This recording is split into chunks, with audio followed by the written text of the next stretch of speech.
पैसों की बर्बादी की कहानी।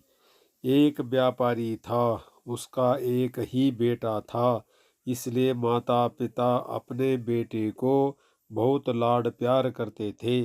बेटे को खुश रखने में कोई भी कसर नहीं रखते थे। ज़्यादा लाड प्यार से बेटा बिगड़ने लगा।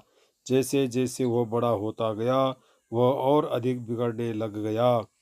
वो नहीं जानता था कि उसे गलत तरीके से पैसे खर्च नहीं करने चाहिए।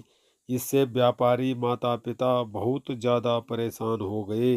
माता पिता ने अपने बेटे को सुधारने के लिए कई प्रयास किए, लेकिन कोई फर्क नहीं पड़ा। एक दिन पिता ने बेटे से कहा, बेटा मेरे पास जो कुछ है वो तुम्हारा है, लेकिन शर्त यह है कि आपको दिखाना होगा कि आप भी कमा सकते हैं। तब तक तुम्हें मेरे पैसे से एक पैसा नहीं मिलेगा। पिता की बात से बेटे को बहुत दुख हुआ और उसने फैसला किया, मैं जरूर दिखाऊंगा कि मैं कमा सकता हूँ। अगले दिन बेटा काम की तलाश में घर से निकल पड़ा। घूमते घूमते उसे एक लॉरी खींचने का काम मिल गया। इस काम में उसे गोदाम से अनाज उठाकर एक लॉरी में रखना होता था और दूसरे गोदाम में जाकर उसे उतारना होता था।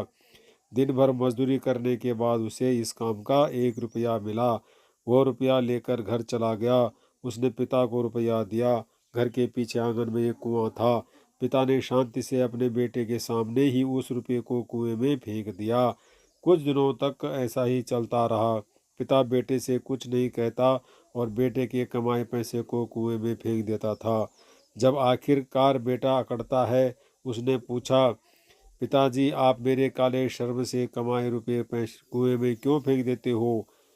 पिता ने उससे कहा, मैं जानता हूँ कि जब तुम पूरे दिन में कड़ी मेहनत करते हो तब जाकर 1 रुपया कमाता हो। मैं यह भी समझ सकता हूँ कि जब मैं तुम्हारी मेहनत का 1 रुपया कुएं में डालता हूँ तो तब तुम्हारा कलेजा कट फट जाता होगा। इसी तरह बेटा, जब तुम मेरी मेहनत की कमाई को बर्बाद करते थे तो मुझे कैसा लगता होगा। अब तुम समझ गए होंगे कि मैं क्या कहना चाहता हूँ। बेटे को अपनी गलती का एहसास हुआ। उसने अपना कान पकड़ा और अपने पिता से कहा, आप बिल्कुल सही कह रहे हैं, अब से मैं इस तरह पैसा बर्बाद नहीं करूँगा। शिक्षा। इस कहानी से हमें यह शिक्षा मिलती है कि हमें अपने पैसे को बेवजह बर्बाद नहीं करना चाहिए।